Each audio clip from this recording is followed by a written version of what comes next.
ত্রয়োদশ জাতীয় সংসদ নির্বাচন ও গণভোট উপলক্ষে আজ থেকে সাভার আশুলিয়ায় সব ধরনের কলকারখানা ছুটি ঘোষণা করা হয়েছে। এতে লম্বা ছুটি পাওয়ায় ভোট দিতে গ্রামের উদ্দেশ্যে শহর ছাড়ছেন শিল্পাঞ্চলের বাসিন্দারা।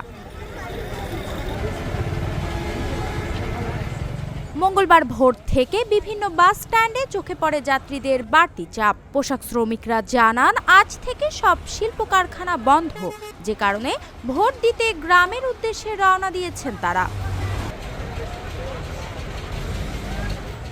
তবে এসব যাত্রীদের অভিযোগ, প্রশাসনের নজরদারি না থাকায় পরিবহন সংশ্লিষ্টরা অতিরিক্ত ভাড়া আদায় করছে।